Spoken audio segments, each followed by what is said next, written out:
पुनर्जन्म और पूर्वाभास का सत्यापन संभव है। 3 दिसंबर 1988। समर्थ सदगुरुदेव श्री रामलाल जी सिया की जय हो। दादा गुरु ओम श्री गंगाईनाथ जी योगी की जय हो। सभी गुरु भाइयों और गुरु बहनों को जय गुरुदेव, जय दादा गुरुदेव।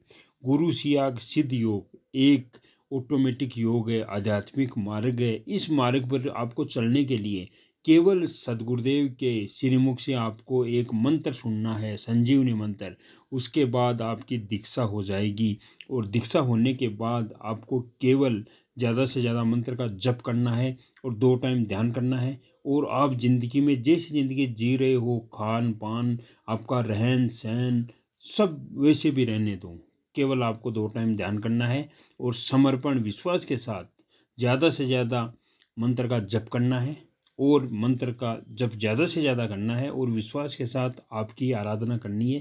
आपको भौतिक जीवन की जितनी समस्या है वो सारी समस्या बस इसी मंत्र से समाप्त हो जाएगी। आज गुरु सियाग सिद्ध योग जो 10 अवतार है, कल की अवतार है, जिनकी तस्वीर से ऑटोमेटिक ध्यान होता है, सारी समस्याओं का समाधान होता है, उन्हीं के हाथों से लिखी हुई किताब सिद्ध योग की से एक वीडियो पुनर्जन्म और पूर्वाभास का सत्यापन संभव है का वीडियो देखते हैं। अगर मनुष्य सच्चे अर्थों में आध्यात्मिकवादी है तो उसका सीधा संपर्क अपने ही शरीर स्थित आत्मा और परमात्मा तत्व से है। यह तत्व ही संसार के सर्वभूतों का कारण है। अतः भूत भविष्य का सच्चा ज्ञान संभव है। भगवान श्री कृष्ण ने गीता के 15वें अध्याय के 7 व 8वें श्लोक में कहा है, ममे वासो जीव लोके जीव भूतै सनातन। मन षष्ठानींद्रियाणि प्रकृति स्थानी कर्षति। इस देह में यह जीवात्मा मेरा सनातन अंश है। त्रिगुणीमय माया में स्थित हुई मन सहित 5 इंद्रियों को आकर्षित करता है। शरीरम यद वापनोति यच्चा पयुक्त क्रामति सुरै ग्रही तवे तानी सयांति वायु गर्धानी वास्यात। वायु गंध के स्थान से गंध को जैसे ग्रहण करके ले जाता है, वैसे ही देहांतिकों का स्वामी जीवात्मा भी पहले शरीर को त्यागता है। उससे इन मन सहित इंद्रियों को ग्रहण करके फिर जिस शरीर को प्राप्त होता है उसमें जाता है।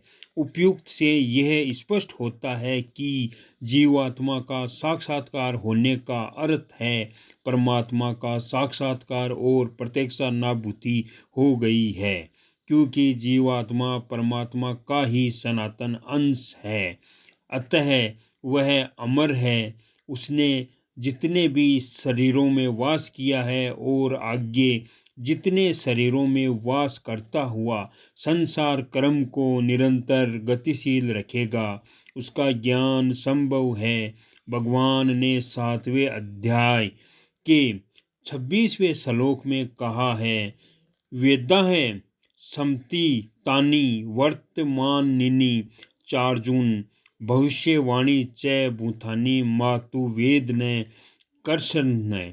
हे अर्जुन, पूर्व में व्यतीत हुए और वर्तमान में स्थित आगे होने वाले सभी भूतों को मैं जानता हूँ, परंतु मुझको कोई भी नहीं जानता है।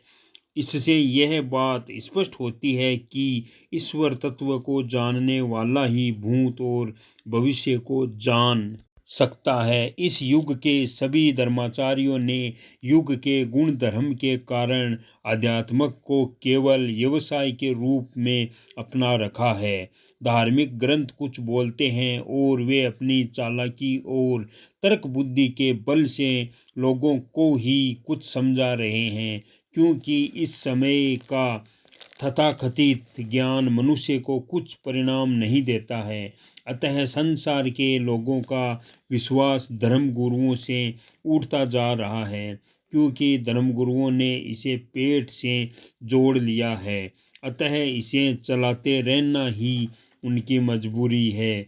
इस प्रकार की हठ धर्मी वर्तियों के कारण धर्म के विरुद्ध विद्रोह प्रारंभ हो गए। भौतिक विज्ञान की उन्नति ने आध्यात्मिक गुरुओं की स्थिति और खराब कर दी है। इसलिए आध्यात्मिक और भौतिक के रूप में एक ही तत्व विभाजित हो गया है। दोनों दलों में भयंकर टकराव और दुर्भाव निरंतर बढ़ता ही गया है, क्योंकि भौतिक विज्ञान एक सच्चाई है और सत्य सत्य को आकर्षित करता है। इसलिए संसार के लोगों ने आध्यात्मिक को छोड़ भौतिक विज्ञान के सहारे सुख शांति की खोज प्रारंभ कर दी है।